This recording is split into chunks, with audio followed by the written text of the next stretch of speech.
중세 시대의 가장 더러운 도시 프랑스. 안녕하세요. 오늘은 중세 프랑스의 도시들이 왜 그렇게 더러운 환경을 경험했는지, 그리고 그로 인해 어떤 문제들이 발생했는지에 대해 이야기해 보겠습니다. 중세 유럽, 특히 프랑스의 도시들은 농촌에서 도시로 이주하는 인구가 급격히 증가하면서 많은 변화를 겪었습니다. 이로 인해 주거 공간이 협소해지고 많은 사람들이 좁은 골목길에 함께 살게 되면서 개인의 위생을 유지하기 어려운 환경이 조성되었습니다. 당시의 도시들은 현대적인 하수도, 시스템이나 청소 서비스가 전혀 갖춰져 있지 않았습니다. 대부분의 가정은 간이 화장실을 사용했지만 이들은 주로 집 뒤쪽이나 거리 가까이에 위치해 있었고, 제대로 청소되지 않아 악취를 풍기며 오수가 거리를 오염시켰습니다. 거리에는 오물과 쓰레기가 넘쳐났고, 이러한 열악한 환경은 주민들에게 큰 고통을 안겼습니다. 쓰레기 처리 문제도 심각했습니다. 사람들은 음식물 쓰레기와 폐기물을 거리나 구석에 쌓아두는 경우가 많았고, 이는 쥐와 해충의 서식지를 제공했습니다. 쥐는 특히 흑사병과 같은 전염병의 주요 전파 경로로 알려져 있었지만,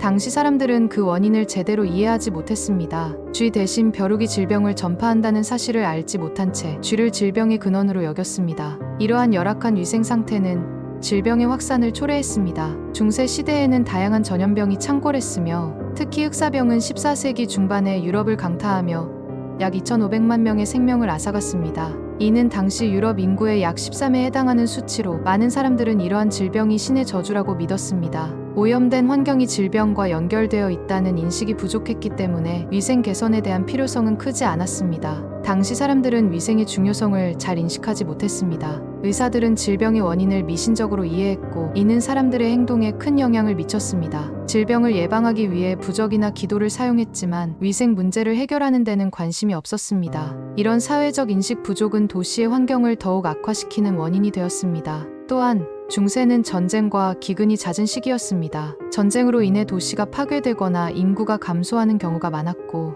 기근으로 인해 식량이 부족해지면서 사람들은 위생을 고려할 여력이 없었습니다. 이러한 상황은 도시의 환경을 더욱 열악하게 만들었습니다. 전쟁 중에는 군대가 식량을 강제로 징발하기도 하여 주민들의 생활을 더욱 힘들게 했습니다. 경제적 요인도 무시할 수 없습니다. 많은 도시들이 상업 중심지로 발전하면서 경제적 이익을 우선시했습니다. 상업이 번창하는 동안 도시 정부는 위생 문제를 해결하기 위한 노력을 기울이지 않았고, 오히려 상업적 이익이 우선시되면서 위생 문제는 종종 무시되었습니다. 이는 장기적으로 도시의 환경을 악화시키는 결과를 초래했습니다. 하지만 중세 후반에 들어서면서 사람들은 위생의 중요성에 대한 인식을 조금씩 가지기 시작했습니다. 흑사병의 대유행은 많은 사람들에게 위생 개선의 필요성을 깨닫게 하는 계기가 되었습니다. 거리 청소와 오수 처리, 안전한 식수 공급 등이 강조되었고, 이는 현대 공공보건 체계의 기초가 되었습니다. 결국 중세 프랑스의 도시는 인구 밀집, 위생 시설 부족, 쓰레기 처리의 부재 등 여러 요인으로 인해 매우 더러운 환경을 경험했습니다.